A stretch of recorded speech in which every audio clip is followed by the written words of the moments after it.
तो कैसे हैं आप लोग? आई होप कि बिल्कुल घर जैसे हैं। नहीं तो आदत डाल लीजिए, जीवन में छोटी बड़ी समस्याएं तो होती ही रहती है। आज के इस वीडियो में हम लोग बहुत ही इंपॉर्टेंट चैप्टर, हिस्ट्री के 4th चैप्टर जिसका नाम है भारत में राष्ट्रवाद का, हम लोग इसमें व्याख्या करने वाले हैं। उससे एक एक क्वेश्चंस का पोस्टमार्टम करने वाले हैं। भाई साहब, ये आपके 10th क्लास के लिए ही नहीं बल्कि आपके किसी भी तरह के कॉम्पिटिशन के एग्जाम में, आप किसी एंट्रेंस एग्जाम को दे रहे हैं, तैयारी कर रहे हैं आप, तो उसके लिए भी बहुत ज़्यादा इंपॉर्टेंट है। और इसमें एक एक पॉइंट का हम लोग बहुत ही अच्छे ढंग से, बहुत ही डीपली इसका अध्ययन करेंगे, इसका पोस्टमार्टम करेंगे, जिससे हर किसी को ज़्यादा इंपॉर्टेंट, हर किसी के लिए ये इंपॉर्टेंट हो जाता है। ठीक है ना? तो इससे ऐसा नहीं कि आप 10th क्लास में पढ़ रहे हैं तो 10th ही क्लास के लिए लोगों के लिए ज़्यादा ये जो है इंपॉर्टेंट है। ये आप इंटर में पढ़ रहे हैं, इंटर के लिए भी है, कंपटीशन की तैयारी कर रहे हैं, कंपटीशन वालों के लिए भी है। क्योंकि एक मतलब यहाँ क्वेश्चंस का जो आप एक कॉम्बिनेशन जो हमने किया है ना, वो आपको 10th के साथ साथ जितने भी कॉम्पिटिटिव एग्जाम दे रहे हैं ना, उनके लिए भी इंपॉर्टेंट हो जाता है।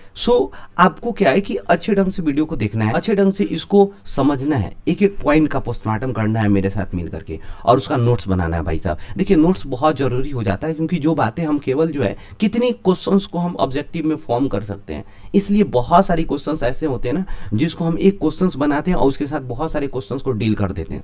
उन सारी चीज़ों को आप कॉपी में जरूर नोट डाउन कीजिए। इस तरह क्या होगा, आपको रिविजन करने टाइम बहुत मजा आएगा। और कभी कभी क्या होता है कि अगर आप वीडियो देख लिए, नोट्स बना लिए, आप पढ़ भी लिए, रिवीजन टाइम करना है तो कुछ मत कीजिए यार, वीडियो चला करके रख दो एक जगह, ठीक है ना, और आराम से उसको सुन लो। खाना खा रहे हो, बना रहे हो, कुछ भी कर रहे हो, ठीक है ना, आराम से उसको सुन लो। इस तरह तुम्हारा रिवीजन भी हो जाएगा। ठीक है ना? तो चलिए बिना किसी समय गंवाए मिल के मचाते हैं बवाल विद बहुत सारा सवाल। देखिए यहाँ हम लोग देख रहे हैं क्या, क्लास 10th का जो है आपका चैप्टर 4 है भारत में राष्ट्रवाद। हमने पहले भी कहा कि ये 10th क्लास के लिए ही नहीं बल्कि हर किसी के लिए जो है इंपॉर्टेंट है, क्योंकि ये चैप्टर ही ऐसा है जो किसी भी न किसी एग्जाम में जरूर 2-4 क्वेश्चन इसमें से रहते हैं। ठीक है ना? ये बहुत ही इंपॉर्टेंट चैप्टर है। हालांकि इंपॉर्टेंट चैप्टर हो भी क्यों नहीं है, हमारी अपनी कहानी है, हमारी अपनी आज़ादी की कहानी है। कैसे हमारा देश आज़ाद हुआ, कैसे हमारे देश के स्वतंत्रता सेनानियों ने अपने जीवन को समर्पित किया देश के नाम, इन सारी कहानियों को पढ़ना है। क्या क्या डेवलपमेंट हुआ हमारे देश में, इन सारी कहानियों को पढ़ना है, इन सारी चीज़ों को जानना है। तो जाहिर सी बात है कि ये चैप्टर्स जो होता है आधुनिक इतिहास का, जो है हमारे भारत का जो इतिहास का एक बहुत ही बड़ा देखोगे तो ये एक चैप्टर है जिसको आपको पढ़ना है। ठीक है ना? तो चलो हम लोग क्या करते हैं, एक एक करके क्वेश्चन का पोस्टमार्टम करते हैं और समझते हैं और देखते हैं कि आखिर क्या हो रहा है। बहुत अच्छा होगा आपका, एक बहुत ही अच्छे ढंग से वैल्यू एडिशन होगा। चीज़ों को समझिएगा और जो भी चीज़ें होगी जरूर नोट डाउन कीजिएगा। ठीक है ना? देखिए हम लोग शुरू करते हैं जय मां सरस्वती का नाम लेकर के और आगे बढ़ते हैं भाई साहब। ठीक है ना? करेगा राष्ट्रवाद का शाब्दिक अर्थ क्या होता है? हमने पहले भी बताया हुआ था कि राष्ट्रवाद दुनिया में सबसे पहले यूरोप से, और यूरोप में फ्रांस की राजक्रांति से शुरू हुआ था, पूरे वर्ल्ड में यहाँ से फैला हुआ था। धीरे धीरे लोगों ने एक तरह से ये भावनाओं को समझने लगे और अपने अंदर जो है और अपने आसपास के क्षेत्रों में जो है इस तरह की भावनाओं का विकास होने लग गया। ठीक है ना? अब बेसिकली क्या है कि इस तरह की भावना किस तरह की भावना है, ठीक है ना, तो वही समझना है यहाँ पर राष्ट्रवाद की भावना। तो फिर यहाँ पर बात हम एक बार और चर्चा कर लेते हैं, राष्ट्रवाद क्या होता है। देखिए मनुष्य के अंदर जो है ना एक ऐसी भावना है जो अपने देश के प्रेम को दर्शाता हो, जो अपने देश से लगाव को दर्शाता है, अपने देश के लिए कुछ करने की भावनाओं को दर्शाता है, अपने देश के लोगों के लिए कुछ करने की भावनाओं को दर्शाता है, जागृत करता है। उस तरह की भावना को हम लोग राष्ट्रवाद कहते हैं। बेसिकली राष्ट्रवाद यहाँ पर जो शब्द है ना भाई साहब, ये जो शब्द है इसको अब तोड़ोगे तो 2 शब्द में टूटेगा। एक तो राष्ट्र टूट जाएगा और प्लस वाद टूट जाएगा। देखिए वाद का मतलब ही होता है एक तरह से इसको प्रायोरिटी देना, पिछले वाले शब्द को प्रायोरिटी देना, अर्थात इसको सबसे ऊपर रखना, सर्वप्रथम में रखना। जैसे वाद, जैसे हम बोलते हैं परिवारवाद, यहाँ पर मैं बोलूँ तो यानी परिवार, यहाँ लास्ट में वाद लग गया। इसका मतलब क्या, हम अपने परिवार को सर्वोपरि मानते हैं, अपने परिवार को, हम अपने रिश्तेदार को सर्वोपरि मानते हैं। अगर कुछ होता है तो हम सबसे पहले अपने परिवार के लोगों को देखेंगे। ठीक है ना? इस तरह की भावनाएं जो होगी हमारे अंदर, वो परिवारवाद कहलाएगा। क्षेत्रवाद मतलब अपने क्षेत्र के लोगों के लिए, अपने क्षेत्र के लिए एक उचित भावना है, एक सकारात्मक भावना है, कुछ करने की भावनाएं जो होगी उसे क्षेत्रवाद कहेंगे। ठीक उसी तरह राष्ट्र के लिए समर्पण की भावना को हम लोग क्या कहेंगे, राष्ट्रवाद कहेंगे। इसके लिए एक बहुत ही अच्छी कविता भी आती है, आप लोगों ने सुना होगा, मन समर्पित तन समर्पित और यह जीवन समर्पित, चाहता हूं देश की धरती तुझे कुछ और भी। बहुत बड़ी लाइन है इसको। लेकिन ये जो भावनाएं हैं कि मन तन धन सारी समर्पण है, मतलब पूरी की पूरी चीजें समर्पित है अपने देश के लिए। अगर और भी कुछ होता तो मैं उसको भी समर्पित कर देता अपने देश के लिए। ठीक है ना? तो देखिए ये जो राष्ट्रवाद होती है ना, बहुत बड़ी चीज होती है। ठीक है ना? वहाँ ये जो होती है, ये राष्ट्र के लोगों को एक एकता के सूत्र में, एकता के डोर में बांधता है। लोग एकता में बढ़ते हैं। यहाँ पर एकता में जब बंधेंगे तो क्या होगा, लोग मिल करके क्या करते हैं, संघर्ष करते हैं किसी भी बुराई के खिलाफ में, किसी भी एक तरह से निरंकुश शासन के खिलाफ में। इस तरह की चीज़ें जो होती है ना बहुत इंपॉर्टेंट होती है देश में। अगर देश में राष्ट्रवाद नहीं होगा, देश के लोगों के अंदर राष्ट्रवाद नहीं होगा तो देश तुरंत क्या होगा, गुलाम हो जाता है। देश में तुरंत क्या हो जाएगा, यहाँ पर दूसरे का शासन हो जाएगा। तो राष्ट्रवाद होना बहुत जरूरी है, ठीक है। तो कह रहा है क्या, राष्ट्रवाद का शाब्दिक अर्थ क्या होगा, तो राष्ट्रीय चेतना, बात समझे कि नहीं, राष्ट्रीय चेतना का उदय होना। नेक्स्ट क्वेश्चन क्या कर रहा है कि भारत में राष्ट्रवाद की अवधारणाएं एवं चेतना का विकास कब से विकसित होना शुरू हो गया। यह 2 नंबर क्वेश्चन देखिएगा, भारत में राष्ट्रवाद की अवधारणाएं एवं चेतना का विकास कब से विकसित होना शुरू हो गया। देखिए भारत में राष्ट्रवाद का जो विकास है बेसिकली वो 1857 ईस्वी की क्रांति से, सिपाही विद्रोह जो हुआ था उसी समय से शुरू हो गया था। 1857 की ईस्वी की क्रांति में थोड़ा सा समझिएगा, क्रांति में सर्वप्रथम शहीद होने वाले व्यक्ति मंगल पांडे थे, बात समझे कि नहीं, जो बैरकपुर छावनी से, बैरकपुर छावनी बेसिकली क्या पश्चिम बंगाल में पड़ता था, ठीक है ना, वो बैरकपुर छावनी से वो बिलोंग करते थे, 35 नंबर बटालियन से, ठीक है ना। तो वहाँ पर उनको 8 अप्रैल 1857 ईस्वी को उसको फांसी दिया गया और उसके बाद 10 मई को क्या हो गया, पूरे लगभग पूरे यूरोप में तो पूरे भारत में तो नहीं हुआ था, बेसिकली ये जो है नॉर्थ ईस्ट भारत में सबसे ज़्यादा फैला हुआ था, ठीक है ना, इस इलाका में सबसे ज़्यादा ये आंदोलन फैला हुआ था। तो सबसे पहले समझना क्या कि भारत में राष्ट्रवाद की शुरुआत जो है सिपाही विद्रोह से शुरू हुआ था, ठीक है ना। वहाँ से लोगों के अंदर चिरगानी जगना शुरू हुआ, देश के प्रति प्रेम जगना शुरू हुआ। उसके पहले लोग जो है ना बस अपने से मतलब रखते थे कि उन लोग को एक देश क्या होता है इनका कंसेप्ट ही नहीं था उनके पता उनके अंदर, ठीक है ना। उसके बाद जैसे ही 1857 ईस्वी क्रांति हुआ, 1858 ईस्वी में भारत से कंपनी रूल समाप्त हो गया। 1858 ईस्वी से डायरेक्ट भारत पर जो है ब्रिटेन के क्राउन का अर्थात वहाँ की महारानी का शासन हो गया। अब वहाँ से महारानी डायरेक्ट पूरे भारत पर अपना रूल करती थी, लेकिन 1857 के पहले कंपनी का शासन था। क्वेश्चन बहुत ही इंपॉर्टेंट है, पूछेगा किस वर्ष भारत से कंपनी का शासन समाप्त कर दिया गया, तो 1858 ईस्वी का एक्ट के तहत, बात समझे कि नहीं, 1858 ईस्वी के एक्ट के तहत। उसके बाद वहाँ भारत में क्या हो गया, 1858 से भारत में क्राउन का शासन हो गया ब्रिटेन का, ठीक है ना। आगे बढ़ते हैं हम लोग, देखते हैं। देखिए 1885 ईस्वी का भी हम लोग देखेंगे। 1857 ईस्वी में प्लासी का युद्ध हुआ था, याद रखिएगा, जून में 23 जून को शायद शुरू हुआ था, 23 जून 1757 ईस्वी को प्लासी का युद्ध हुआ था। बंगाल और कंपनी के जो है, कंपनी का उस समय कौन था, रॉबर्ट क्लाइव था, और जो है बंगाल का नवाब था आपका सिराजुद्दौला, दोनों के बीच शुरू हुआ था। सिराजुद्दौला बेचारा हार गया उसके अपने सेनापति मीर जाफर की वजह से, ठीक है ना। नेक्स्ट बात है क्या, भारत में राष्ट्रीय कांग्रेस पार्टी का स्थापना कब हुई थी। देखिए भारत में राष्ट्रीय कांग्रेस पार्टी का स्थापना अर्थात प्रथम जो इसका सेशन हुआ था 28 से 31 दिसंबर, अर्थात मेन 28 दिसंबर माना जाता है, 28 से 31 दिसंबर 1885 ईस्वी को मुंबई के तेजपाल शाह संस्कृत कॉलेज में हुआ था। इसका प्रथम सेशन हुआ था, जिसका जो अध्यक्ष बने थे WC बनर्जी। WC बनर्जी बंगाल से बिलोंग करते थे बेसिकली, ठीक है ना। और फिर क्वेश्चन पूछेगा यहाँ पर कि कांग्रेस पार्टी का स्थापना किसने किया था, तो A.O. ह्यूम ने। यहाँ पर क्वेश्चन पूछता है, यहाँ पर WC बनर्जी, WMS चंद्र बनर्जी आता है, ठीक है ना। यहाँ पर कांग्रेस पार्टी का प्रथम अध्यक्ष WC बनर्जी, यहाँ इसका आंसर ये होगा, ठीक है ना। और यहाँ पर क्या पूछ रहे हैं, कांग्रेस पार्टी का प्रथम WC बनर्जी, A.O. ह्यूम जो इसका संस्थापक था, संस्थापक कौन था, A.O. ह्यूम। ये क्या था, अंग्रेज एक ICS से रिटायर अधिकारी था, ठीक है ना। और एनी बेसेंट जो थी ना, ये प्रथम महिला अध्यक्ष थी, प्रथम महिला अध्यक्ष थी। कब, 1917 ईस्वी में। ये जो है आपको बता दूं मैं, कलकत्ता अधिवेशन था, कलकत्ता अधिवेशन का आई थिंक जो थी वहाँ पे ये अध्यक्षता की हुई थी 1917 ईस्वी, याद रखना 1917 ईस्वी में महिला अध्यक्ष, प्रथम महिला अध्यक्ष एनी बेसेंट। बेसिकली ये क्या थी, अंग्रेज थी, यहाँ कहा जा रहा है प्रथम महिला अध्यक्ष, ठीक है ना, तो एनी बेसेंट हो जाएगी, ठीक है ना। लेकिन कहेगा प्रथम भारतीय महिला अध्यक्ष, तो सरोजनी नायडू। कानपुर अधिवेशन मतलब कांग्रेस का अधिवेशन चल रहा था 1925 ईस्वी में, ठीक है ना, तो सरोजनी नायडू वहां पर अध्यक्षता की हुई थी, जो भारत की प्रथम महिला भारतीय महिला अध्यक्ष थी। बात समझ आ रहा होगा। हम लोग आगे बढ़ते हैं थोड़ा सा। कांग्रेस पार्टी का प्रथम अधिवेशन कब हुआ था, देखिए 28 दिसंबर 1885, ये वाला आंसर सही है। 28 दिसंबर 1885 ईस्वी को 28 से 31 दिसंबर चला हुआ था, ठीक है ना। 28 से टोटल 31 दिसंबर तक चला हुआ था। ये कहाँ था, मुंबई के तेजपाल शाह संस्कृत कॉलेज में। बेसिकली क्या था कि 1884 ईस्वी में ही इसका स्थापना का मतलब प्रोग्राम रखा गया था, लेकिन क्या हुआ था, वहाँ पर महामारी फैल गया, जिसकी वजह से ये चीज़ें स्थापना नहीं किया गया, इसका सेशन नहीं किया गया, और एक साल डेट बढ़ा करके क्या किया गया, 1885 ईस्वी में कर दिया गया, ठीक है ना। तो इसके प्रथम सेशन में टोटल जो है 72 जो है इसमें लोग भाग लिए हुए थे, इसमें बैठे हुए थे। बात समझ आया ना? आगे बढ़ते हैं। कांग्रेस पार्टी का स्थापना किसने किया था? एओयू ने, अंग्रेज अधिकारी एक था, ठीक है ना, आईसीएस अधिकारी था जो रिटायर हो चुका था।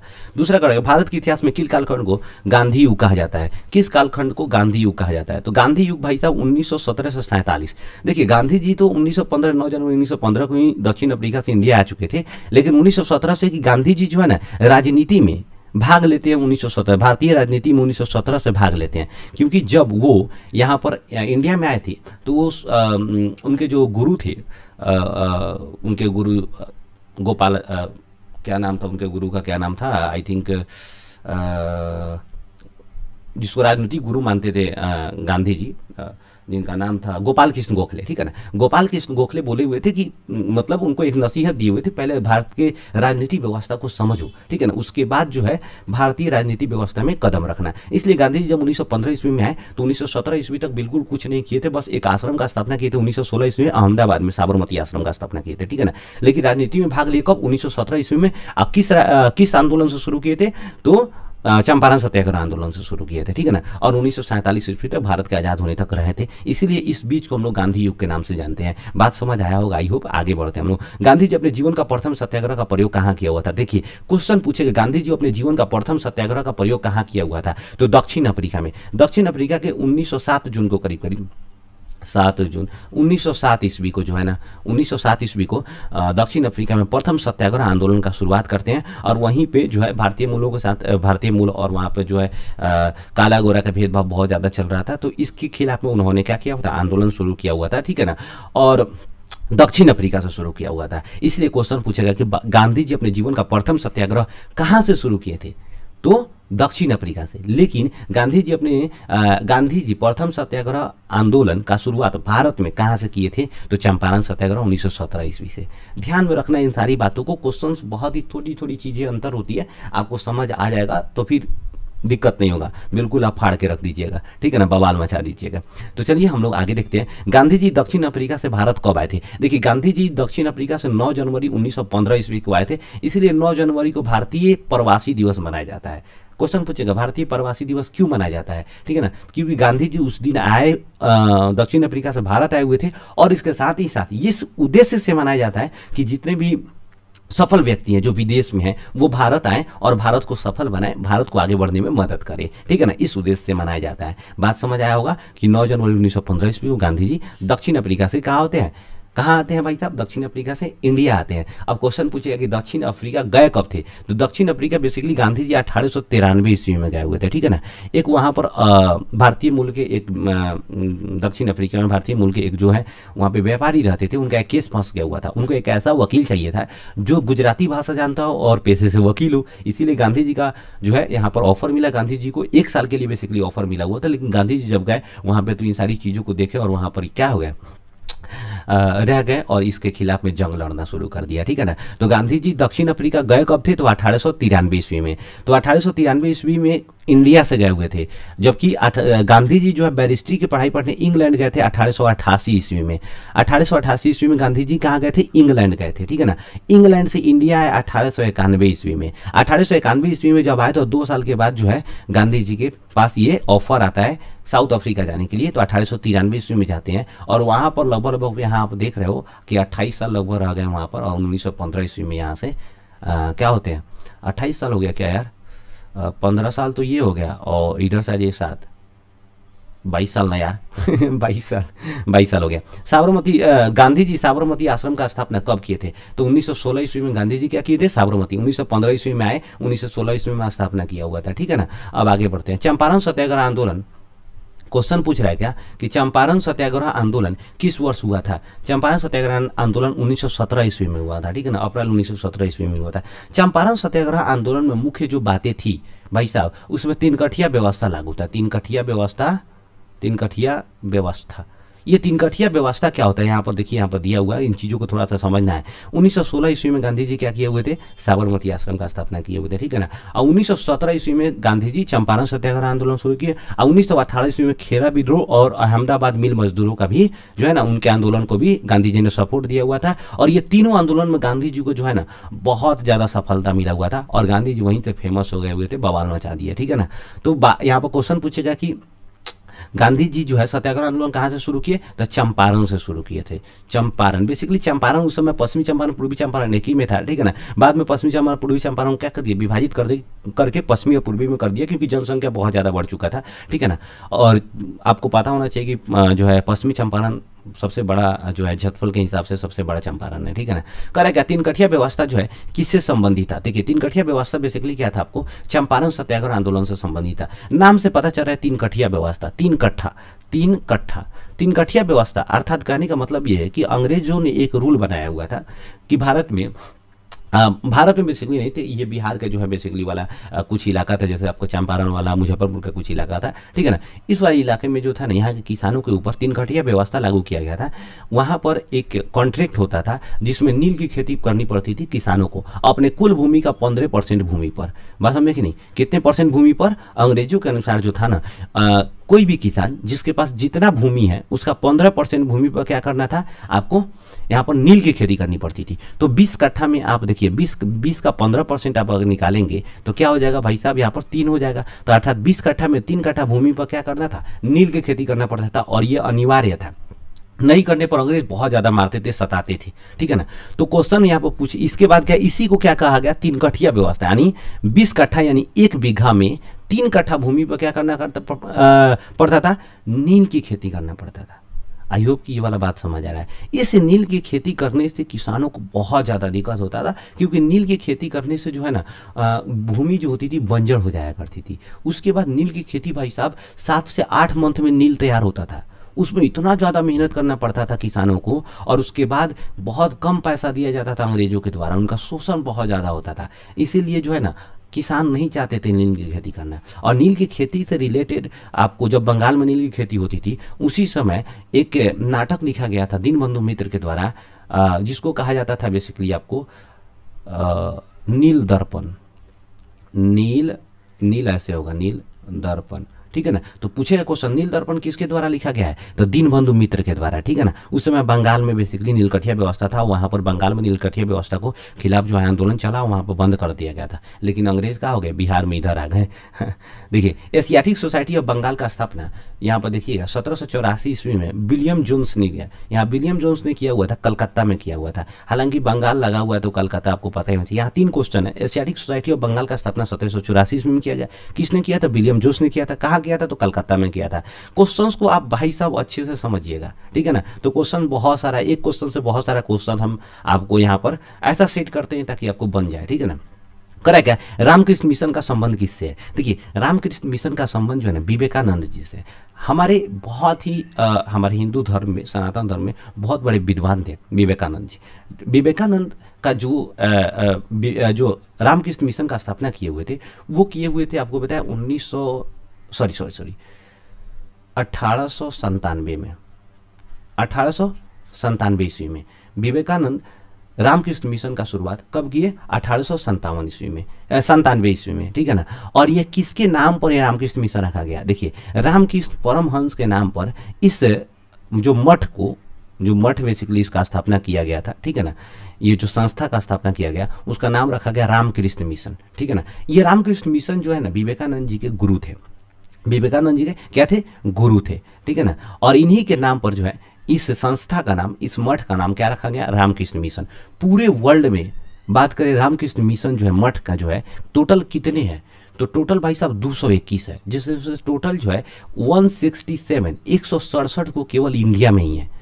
और आपको बता दे कि जो बांग्लादेश है, उस बांग्लादेश में टोटल जो है रामकृष्ण मिशन 15 है, और अमेरिका में 14 है। इस तरह करके ब्राज़ील, कनाडा, यहाँ पर भी जो है 2-2 1-1 करके जो है रामकृष्ण मिशन है। पूरे वर्ल्ड में लगभग 221 अकॉर्डिंग टू 2021 के डाटा के अनुसार 221 पूरे वर्ल्ड में रामकृष्ण मिशन की संस्था है। विवेकानंद जो है ना, आपको बता दें कि जो आप कन्याकुमारी है, तमिलनाडु में, ठीक है ना। वहाँ पर जाकर के 3 दिन तक रहे हुए थे, वहाँ मेडिटेशन किए हुए थे। इसके लिए वहाँ पर रामेश्वरम देखिएगा फेमस हो गया है, ठीक है ना। तो ये बातें आई होप कि समझ आ रहा होगा आपको। अब आगे बढ़ते हैं हम लोग थोड़ा सा। यहाँ पर देखिए दयानंद सरस्वती ने क्या किया हुआ था। दयानंद सरस्वती ने आर्य समाज का स्थापना किया हुआ था 1875 ईस्वी में, और इन्होंने एक बुक लिखा हुआ था सत्यार्थ प्रकाश 1874 ईस्वी में। राजा राम मोहन राय को तो बहुत अच्छे तरह से भाई साहब समझिएगा, क्योंकि आधुनिक भारत का निर्माता, आधुनिक भारत का पैगंबर भी कहा जाता है इनको, और भारत में पुनर्जागरण का अग्रदूत या पिता भी कहे जाते हैं। इन्होंने ब्रह्म समाज का स्थापना किया हुआ था 1828 ईस्वी में कलकत्ता में। देखिए राजा राम मोहन राय जो है ना, अपना गुरु जो है बेसिकली रविन्द्रनाथ टैगोर को मानते थे। राजा राम मोहन राय के द्वारा बहुत सारे अच्छे अच्छे समाज सुधारक कार्य किए गए, जैसे आपको विधवा पुनर्विवाह, सती प्रथा पर रोक लगाने का कार्य, बहुत सारा अच्छे अच्छे कार्य किए गए थे राजा राम मोहन राय के द्वारा। इसलिए राजा राम मोहन राय के आधुनिक भारत का निर्माता कहा जाता है, नव प्रभात का तारा भी कहा जाता है, ठीक है ना। एक क्वेश्चन बहुत ही इंपॉर्टेंट है, पूछता है वेदों की ओर लौटो का नारा किसने दिया था। दयानंद सरस्वती ने दिया हुआ था। दयानंद सरस्वती ने जो है ना आर्य समाज का स्थापना इस उद्देश्य से किया कि लोग फिर से वेदों को भूलते जा रहे हैं, तो क्या होगा, वेदों की तरफ लौटे, वेदों को पढ़े और समझे। वेद हमारे लिए बहुत ही इंपॉर्टेंट है, और आपको पता है कि वेद की टोटल संख्या जो है 4 है, और उस वेदों को पढ़ने के लिए वेदांग का रचना किया गया जिसका टोटल संख्या 6 है, ठीक है। आगे बढ़ते हैं हम लोग। करें क्या, वर्नाक्यूलर प्रेस एक्ट लीटन ने किस वर्ष पारित किया था। देखिए लॉर्ड लीटन भारत का वायसराय था बेसिकली, ठीक है ना। उसने 1878 ईस्वी में वर्नाक्यूलर प्रेस एक्ट पारित किया हुआ था, और इसी ने ही आर्म्स एक्ट भी पारित किया हुआ था। मतलब वर्नाक्यूलर प्रेस एक्ट से क्या किया, भारत के जो प्रेस थे, भारत में जितने भी प्रेस था उन सभी पर क्या किया, प्रतिबंध लगा दिया, ठीक है ना। समाचार पत्र जितने वाली एजेंसी थी उसका। और आर्म्स एक्ट के तहत क्या किया कि भारत में जितने भी व्यक्ति हथियार रख रहे हैं उनके पास क्या होना चाहिए, लाइसेंस होना चाहिए। बिना लाइसेंस का हथियार रखना गैर कानूनी कर दिया गया। बात समझ आया, लॉर्ड लीटन के द्वारा किया गया था, ये चीजें समझ आ रही होगी। फिर वर्नाक्यूलर प्रेस एक्ट हुआ 1882 ईस्वी में, लॉर्ड रिपन के समय जो है ना इसको समाप्त भी कर दिया गया हुआ था। आगे पढ़ेंगे हम इन सभी चीजों को। करेक्ट, एल्बर्ट बिल किसके द्वारा पारित किया गया था, लॉर्ड रिपन के द्वारा एल्बर्ट बिल पारित किया गया था। लॉर्ड रिपन के शासनकाल को जो है ना भारत में ब्रिटिश इतिहास का स्वर्ण युग कहा जाता है। पूछेगा क्वेश्चन, भारत में ब्रिटिश इतिहास का स्वर्ण युग किसके शासनकाल को कहा जाता है, तो लॉर्ड रिपन के शासनकाल को कहा जाता है। ये भाई साहब 1880 से जो है ना ये 1884 ईस्वी तक जो है बेसिकली ये शासन किया हुआ था, ठीक है ना।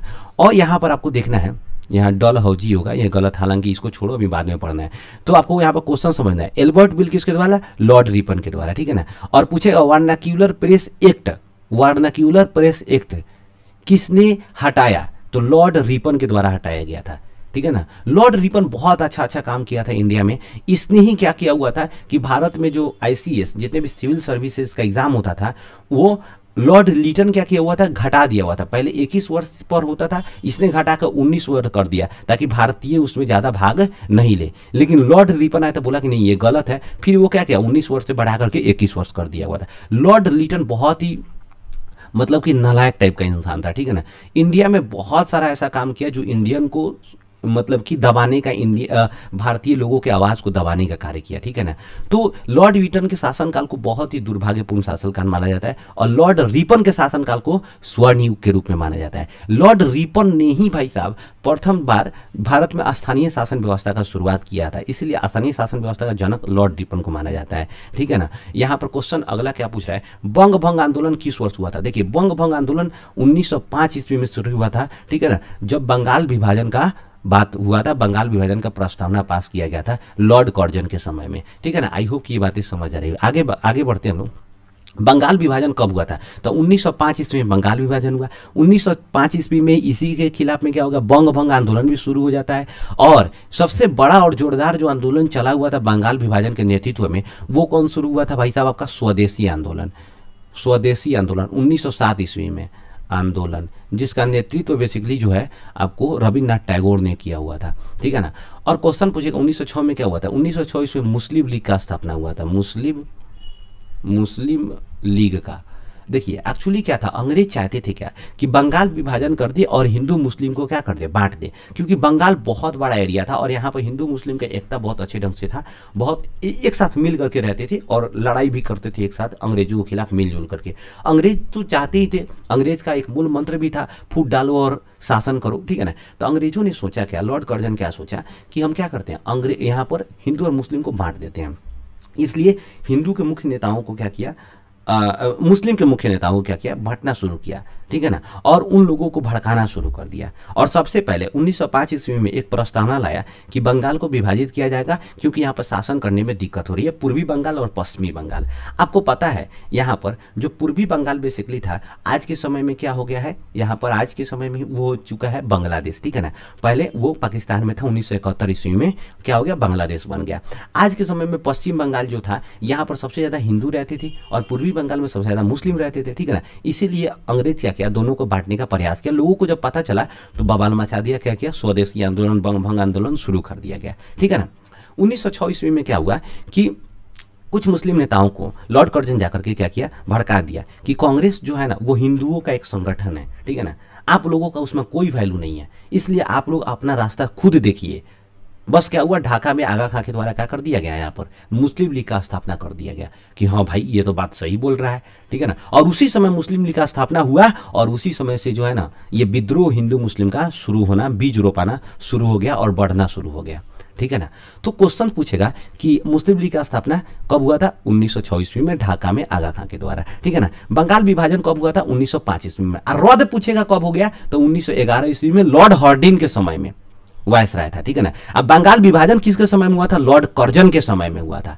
एक एक चीज को बवाल मचा के रखना है, एक एक चीज पर जो है ना कॉन्फिडेंस बना के रखना है। आगे चलते हम लोग कह रहे हैं कि अमार सोनार बंगला, अमार सोनार बंगला कहाँ का राष्ट्रीय गीत है, भाई साहब ये बांग्लादेश का राष्ट्रीय गीत है, ठीक है ना। लेकिन ये जब स्वदेशी आंदोलन चल रहा था, रविन्द्रनाथ टैगोर के द्वारा ये कंपोज किया गया था, लिखा गया था और गाया गया हुआ था, ठीक है ना।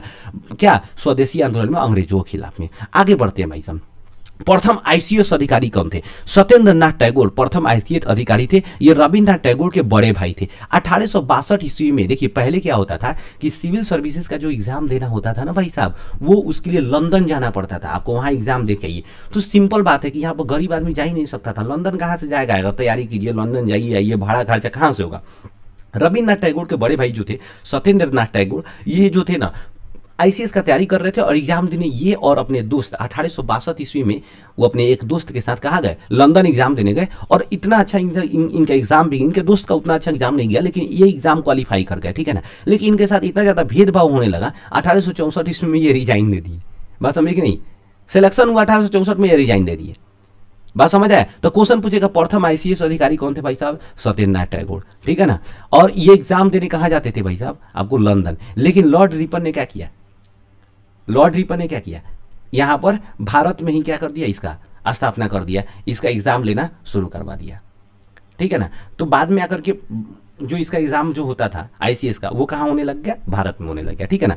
आगे करेगा विश्वविद्यालय अधिनियम कब लागू हुआ था, देखिए विश्वविद्यालय अधिनियम कोलकाता में जो लागू हुआ था 1904 ईस्वी में लागू हुआ था, ठीक है ना। और 5 में तो बंगाल का विभाजन हो गया, ठीक है ना। आगे बढ़ते हैं, क्वेश्चन पूछ रहा है भारत में पहली बार नियमित 10 वर्षीय जनगणना का शुरुआत कब हुआ था, 1881 ईस्वी में लॉर्ड रिपन के समय में, 1872 ईस्वी में प्रथम बार जनगणना भारत में शुरू किया हुआ था लॉर्ड मेयो के समय में। देखिए लॉर्ड मेयो के समय में जो जनगणना शुरू किया गया था, ये नियमित जनगणना नहीं था, ये सही ढंग से जनगणना नहीं हुआ था, ठीक है ना, एक्यूरेट डाटा नहीं आया था। 1881 ईस्वी में लॉर्ड रिपन ने जो है ना एक नियमित जनगणना शुरू किया और वही जनगणना जो है उसी के बाद प्रत्येक 10 वर्ष पर जनगणना हमारे देश में होना शुरू हो गया। इसीलिए क्वेश्चन पूछेगा नियमित 10 वर्षीय जनगणना का शुरुआत कब हुआ था, तो लॉर्ड रिपन के समय में 1881 ईस्वी से। अब प्रथम बड़ा जनगणना कब हुआ था, तो 1872 ईस्वी में लॉर्ड मेयो के समय में। बात समझ आया कि नहीं आया, आई होप कि आया भी होगा, ठीक है ना। आगे बढ़ते हैं हम लोग। मुस्लिम लीग का स्थापना कब हुआ था, तो हम जानते हैं कि मुस्लिम लीग का स्थापना 1906 ईस्वी में ढाका में आगा खां के द्वारा किया गया। 1907 ईस्वी में स्वदेशी आंदोलन, 1905 ईस्वी में बंगाल विभाजन, 1916 ईस्वी में क्या हो गया था, महात्मा गांधी के द्वारा 1916 में बहुत काम हुआ था। महात्मा गांधी साबरमती का स्थापना किए थे। उसके बाद आप देखिएगा तो एक और हुआ था, होम रूल लीग का स्थापना हुआ था। एक और देखिएगा तो आप बीएचयू का स्थापना हुआ था। बहुत सारा काम हुआ था। आप देखिएगा एक और हुआ था आपको उस समय में, कांग्रेस विभाजित हो गया था गरम दल नरम दल में। 1916 ईस्वी में एक हो गया एमजी मजूमदार के अध्यक्षता में। इल्बर्ट बिल किसके शासनकाल में लागू हुआ था? देखिए इल्बर्ट बिल 1883 ईस्वी में लागू हुआ था। हम देखें क्या कि 1880 से 84 तक लॉर्ड रिपन था। तो आंसर क्या हो जाएगा? Lord Ripon. लॉर्ड रिपन के शासनकाल को स्वर्ण युग याद रखिएगा। डलहौजी चोर था, बहुत ये बिल्कुल चोर था, ठीक ना, ये भी चोरे था, चुट्टा था सब। लॉर्ड कॉर्नवालिस जो था ना, ये कहता था हिंदुस्तान के प्रत्येक व्यक्ति भ्रष्ट है, चोट्टा कहीं का, ये कहता था हिंदुस्तान के प्रत्येक व्यक्ति भ्रष्ट है, अपने आके लूट रहा था इंडिया के, हमारे लोगों को सता रहा था सब। तो कोई बात नहीं कह रहा था कि इंडिया के प्रत्येक आदमी भ्रष्ट है, चोट्टा कहीं का। देखिएगा बंगाल विभाजन किस वर्ष हुआ था? ये दो बार क्वेश्चन आ गया 1905 ईस्वी में। अखिल भारतीय राष्ट्रीय कांग्रेस पार्टी का स्थापना 1885 ईस्वी में किया गया हुआ था, पहले ही देख चुके हम लोग, ठीक है ना। और इसका प्रथम बार अध्यक्ष WC बनर्जी ने किया हुआ था। दूसरी बार अध्यक्ष दादा भाई नौरोजी ने 86 में, और तीसरी बार अध्यक्षता बदरुद्दीन तैयब जी 1887 ईस्वी में प्रथम मुस्लिम अध्यक्ष बने थे। क्वेश्चन पूछेगा भाई साहब कि प्रथम राष्ट्रीय कांग्रेस पार्टी मतलब कि कांग्रेस पार्टी का प्रथम मुस्लिम अध्यक्ष कौन थे? तो बदरुद्दीन तैयब जी 1887 ईस्वी में तीसरा सेशन जो चला हुआ था, ठीक है ना। और 1887 और 1888 ईस्वी में प्रथम अंग्रेज जॉर्ज यूले अंग्रेज जो है अध्यक्ष बना हुआ था, ठीक है ना। तो क्वेश्चन पूछेगा प्रथम मुस्लिम अध्यक्ष बदरुद्दीन तैयब जी 87 में, प्रथम अंग्रेज अध्यक्ष जॉर्ज यूले 1888 ईस्वी में, ठीक है ना। प्रथम अध्यक्ष 1885 ईस्वी में कौन था?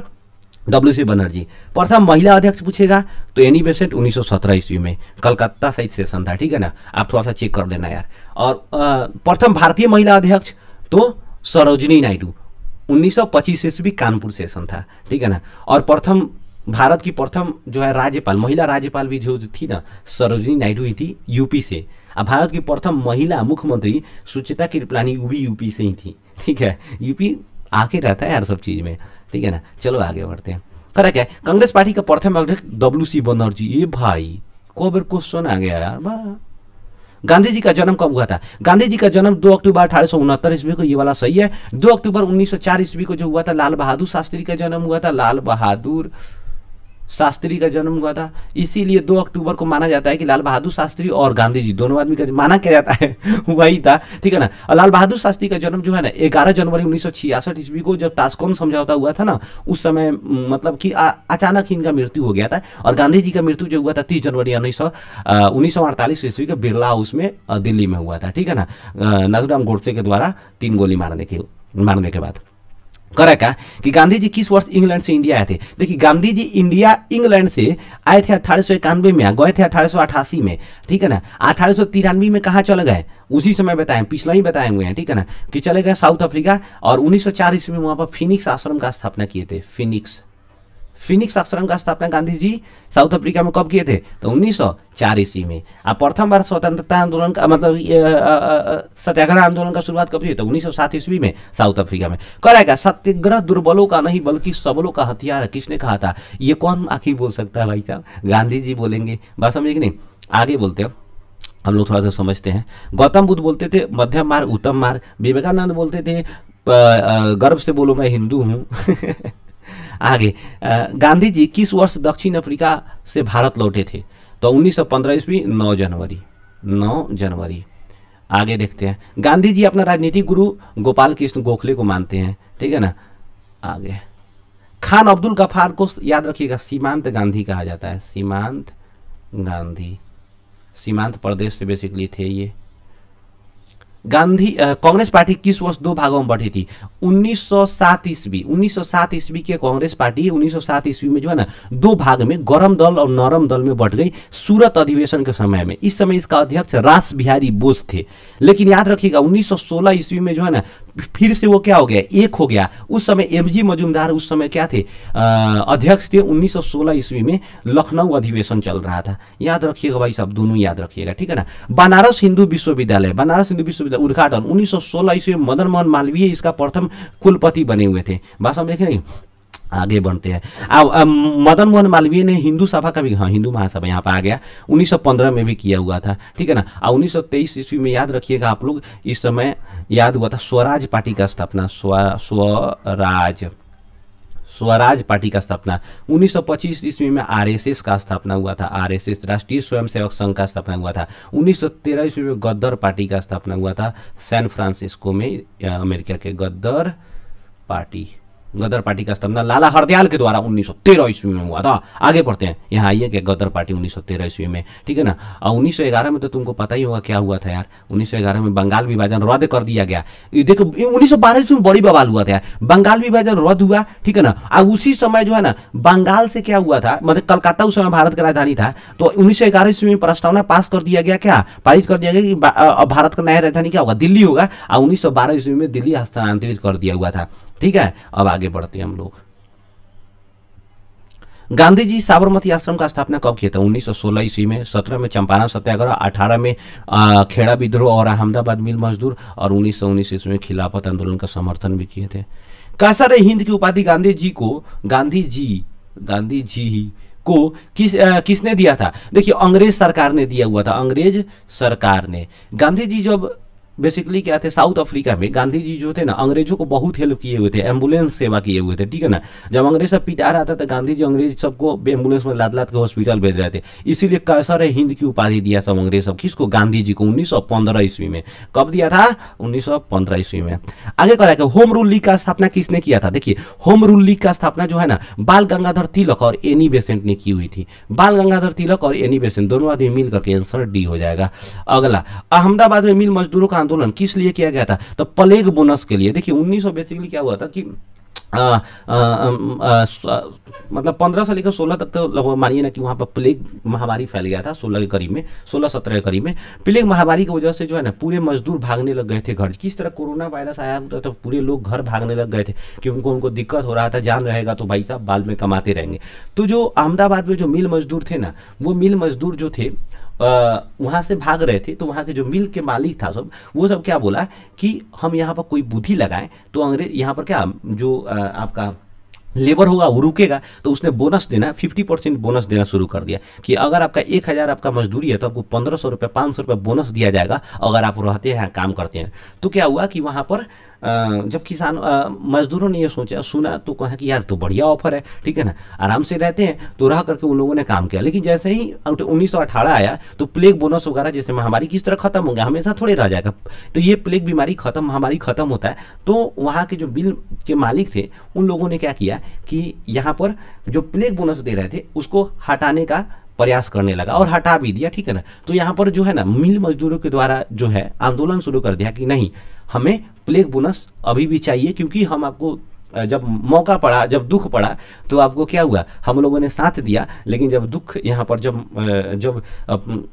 जो आपका प्रॉब्लम का जो समय था वो अगर समाप्त हो गया तो आप फिर हमको भूल जा रही हैं, ये गलत बात है। इसीलिए जो है मजदूरों ने आंदोलन शुरू कर दिया था, ठीक है ना। तो गांधी जी उसको जाकर के समर्थन दिए हुए थे अहमदाबाद मिल मजदूर में, ठीक है ना। वो भी बहुत अच्छा खासा रहा, सफल हुआ था। क्वेश्चन पूछेगा कि गांधी जी किस आंदोलन से, किस मतलब कि आंदोलन से भूख हड़ताल शुरू किए थे? तो ये अहमदाबाद मिल मजदूरों के आंदोलन से भूख हड़ताल शुरू किए थे, क्योंकि गांधी जी हमेशा अंग्रेजों मजदूरों को बोलते रहते थे कि देखिए आप लोग आंदोलन कीजिए, ठीक है ना, आप लोग डरिए नहीं, क्योंकि ये 20% देने के लिए तैयार हो चुका था मिल मजदूर, मतलब मिल के मालिक सब। तो गांधी जी बोले नहीं, ऐसा मत करो, तुम लोग आंदोलन करते रहो। तो कुछ जो मजदूर था गांधी जी पर टिप्पणी करने लगा, अपने आ रहे हैं, जा रहे हैं, हम लोग घामा में बैठ रहे हैं, यहाँ पर बारिश में बैठ रहे हैं, धूप आंधी में बैठ रहे हैं, ठीक है ना। इता के भाषण देकर चल जा रहा था। गांधी जी जब सुने ना उसी समय उनको बहुत दर्द हुआ, बोले कि ठीक है हम तुम्हारे साथ बैठ के भूख हड़ताल करते हैं, अब देखो, ठीक है ना। तो बाद में जाकर के 35% पर डन किया गया, 50% नहीं दिया, ठीक है ना, 35% पर डन किया गया प्लेग बोनस को,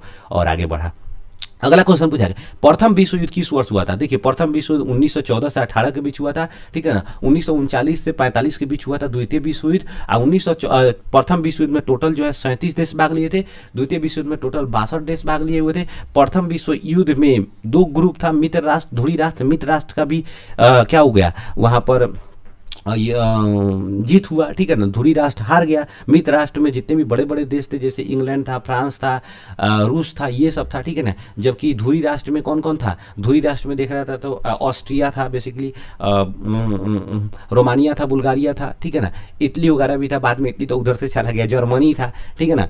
तो ये था। पूछेगा प्रथम विश्व युद्ध में अमेरिका किस वर्ष भाग लिया? तो 1917 ईस्वी में, 1917 ईस्वी में। और रूस किस वर्ष बाहर आया? 1917 ईस्वी में, ठीक है ना। 1917 ईस्वी में रूस बाहर आ गया और 1917 ईस्वी में अमेरिका वहां पर चला गया, क्योंकि लुसितानिया नामक जहाज में क्या हुआ था, जब एक जहाज जा रहा था और उसमें क्या हुआ था, मतलब अमेरिका के कुछ लोग बैठे हुए थे और जर्मनी ने उस जहाज को मार के गिरा दिया, ब्रिटेन के जहाज को। और उसमें हालांकि अमेरिका के लोग बैठे हुए थे, लगभग 100 लोग मारे गए। अमेरिका बम गया, अरे क्या मारा है तू, ठीक है ना। अभी बोला हमको क्या पता कि तुम्हारे लोग बैठा हुआ है, ठीक है ना। तो हमने बोला ठीक है, तुमको पता नहीं तो हम आते हैं। और उसी समय क्या है, 1917 ईस्वी में भाग ले लिया अमेरिका। द्वितीय विश्व युद्ध किस वर्ष हुआ था? तो यहाँ पर 1939 से 45, ठीक है ना। टोटल 62 देश भाग लिए हुए थे, बहुत ज़्यादा क्षति हुआ था। लखनऊ समझौता किस वर्ष हुआ था? 1916 ईस्वी में हुआ था लखनऊ समझौता। इसी में गरम दल और नरम दल कांग्रेस के दो जो मुख्य रूप में बटा हुआ था, एक हो गया, ठीक है ना। और इस समय जो थे एमजी मजूमदार इसकी अध्यक्षता कर रहे थे। बात समझ आया कि नहीं आया? अब आगे बढ़ते हैं हम लोग। मार्लो मीटो सुधार अधिनियम 1909 ईस्वी में आया हुआ था। मॉन्टेस्क्यू चेम्सफोर्ड सुधार अधिनियम 1919 ईस्वी में आया था। याद रखना एक एक चीज को। करे गांधी जी चंपारण आने के लिए किसे आमंत्रित किया था? राजकुमार शुक्ला ने 1916 ईस्वी में, 1916 ईस्वी में जब लखनऊ अधिवेशन चल रहा था, वहां पर गांधी जी से भेंट हुआ राजकुमार शुक्ला को। और ये क्या बोले? चंपारण आने के लिए बोले और यहाँ के किसानों को समझने के लिए बोले हुए थे कि आगे थोड़ा सा स्थिति इनका समझिए और देखिए। देखिए बतख मियाँ जो है ना, बहुत इंपॉर्टेंट था। जब गांधी जी जब चंपारण में आए हुए थे यहाँ पर, तो उस समय लॉर्ड इरविन यहाँ पर क्या था, वो वाला लॉर्ड इरविन नहीं, ये लॉर्ड इरविन बेसिकली क्या था कि जो जितने भी नील है, नील की खेती होता था, तो इन सिस्टम को समझने के लिए, बात समझे कि नहीं, एक मैनेजर रखा गया होता है। उस मैनेजर का नाम था लॉर्ड इरविन, ठीक है ना। और उसी के यहाँ ये बतख मियाँ काम कर रहे थे, ठीक है ना। एक तरह से कुक के तौर पे, मतलब कि खाना बनाने वाले के तौर पे वहाँ पर काम कर रहे थे। तो लॉर्ड इरविन बोला क्या, तुम गांधी जी को दूध में क्या करो, जहर मिला के दे दो। और हम लॉर्ड इरविन बोला कि हम गांधी जी को बुला रहे हैं क्या करने के लिए, यहाँ पर आमंत्रण कर रहे हैं खाने के लिए, और तुम उनके दूध में क्या करना, जहर मिला के देना है। बतख मियाँ नहीं दिया, बोला कि नहीं हम नहीं दे सकते, ठीक है ना। और यहाँ तक गांधी जी को भनक भी दे दिया। बतख मियाँ को बहुत ज़्यादा सताया वो लॉर्ड इरविन। फिर भी ये क्या हुआ कि वहाँ पर गांधी जी से गद्दारी नहीं किया। इसीलिए बतख मियाँ का नाम जो है इतिहास में आज पढ़ा जा रहा है। और हम लोगों की जो है मोतिहारी बापूधाम जो रेलवे स्टेशन है, वहाँ पर बतख मियाँ द्वार लगा हुआ था और आज जो है वहाँ से हट चुका है। लेकिन इनके जो है ना योगदान को नहीं भूलना चाहिए, ठीक है ना। 1916 ईस्वी में हुआ था चंपारण आने के लिए, ठीक है ना। 1916 ईस्वी में जो है ना मदन मोहन मालवीय ने, आपको याद होगा कि बीएचयू का स्थापना हुआ था, स्थापना दिवस मनाया गया था। और गांधी जी 1916 ईस्वी में प्रथम बार आम सभा लोगों के सामने आए और भाषण दिए हुए थे। क्वेश्चन पूछेगा गांधी जी प्रथम बार भाषण किस वर्ष दिए थे आम सभा में? तो 1916 ईस्वी में। रॉलेट एक्ट कानून किस वर्ष पारित किया गया था? देखिए रॉलेट एक्ट कानून जो है ना मार्च 1919 ईस्वी में किया गया हुआ था। हालांकि कहीं 20 मार्च देता है, कहीं 25 मार्च देता है, बात समझ नहीं, इसलिए मार्च 1919 याद रखिएगा। हालांकि ऐसे नहीं आता है, आप क्वेश्चन अगर आता है तो 25 मारिएगा ध्यान से, कहीं 20 दिखा देता है यार, कंफ्यूजन रहता है। देखो रॉलेट एक्ट कानून जो है ना बेसिकली सिडनी रॉलेट के द्वारा, सिडनी रॉलेट सेडिशन एक कमेटी बनाया गया था 1917 ईस्वी में।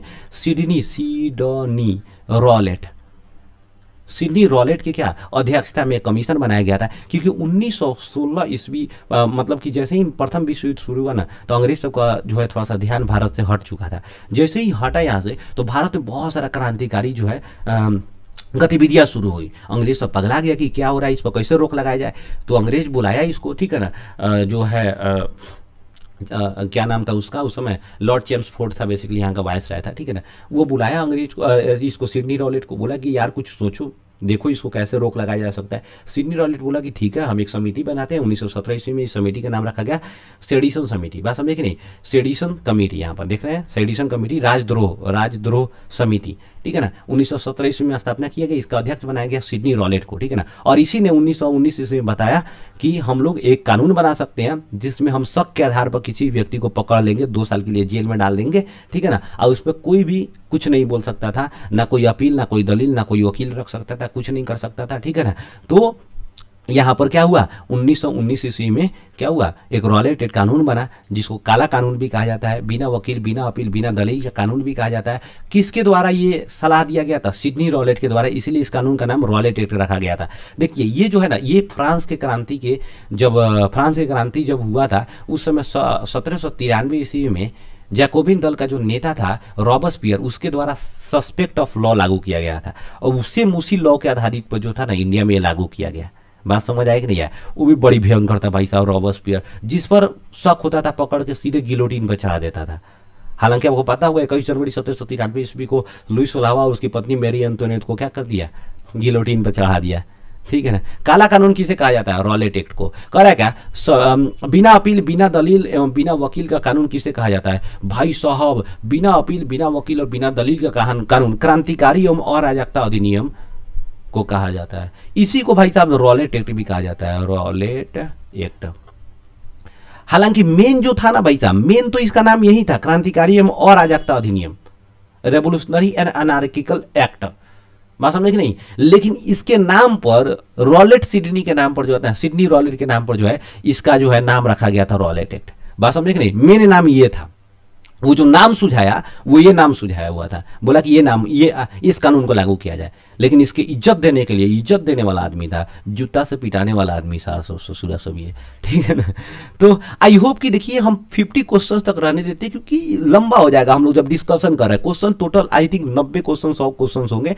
2 वीडियो में हम लोग इसको कवर करेंगे, मजे से कवर करेंगे यार, चिल मारते हुए कवर करेंगे क्योंकि एक ही चीज को नहीं पढ़ना है, अच्छे से एकदम से वैल्यू एडिशन करना है अपने नॉलेज में, ठीक है ना, और मजा लेकर करना है। पोस्टमार्टम तो ऐसे करना है कि बिल्कुल पढ़ते पढ़ते डॉक्टर बन जाना है यार, ठीक है ना। तो चलो आज के लिए इतना ही, मिलते हैं नेक्स्ट वीडियो में। तब तक वीडियो अच्छा लगा हो तो लाइक करो, नहीं अच्छा लगा हो डिसलाइक करो, चैनल को कंपलसरी सब्सक्राइब करो। देखो यार दोस्तों के पास शेयर करते रहो, इससे पैसा नहीं मिलता है, हम लोगों को एक डेडिकेशन मिलता है। बस हम एक नहीं, जब लोग देखेंगे आप अच्छे कमेंट करते हैं चीज़ें, जब लाइक करते हैं तो हम लोगों को डेडिकेशन मिलता है, काम करने में मन लगता है थोड़ा सा। आपका एक लाइक जो होता है ना हमारे लिए इतना ज़्यादा मोटिवेशन का काम करते हैं, एक कमेंट जो होता है हमारे लिए इतना ज़्यादा डेडिकेशन का काम करता है ना, मज़ा आ जाता है यार। मतलब ऐसा लगता है कि छोड़ यार पैसा क्या ही चीज़ है, ठीक है ना, और कुछ अच्छा करने के लिए और मन करता है, ठीक है ना। तो चलो मिलते हैं नेक्स्ट वीडियो में। अगर इसमें कोई चीज़ें कुछ मिस्टेक हुआ हो कुछ बोलने में, ठीक है ना, तो यार ये फर्स्ट बार है हम लोग सीख रहे हैं, तो चीज़ों को थोड़ा सा इग्नोर करना, ठीक है ना। चीज़ें जब फर्स्ट बार की जाती है तो थोड़ी सी दिक्कत होती हैं। तो चलो बाकी मिलते हैं नेक्स्ट वीडियो में और बहुत अच्छे सेशन के साथ, और इसके नेक्स्ट वीडियो 11:51 से शुरू करेंगे। तब तक के लिए जय हिंद।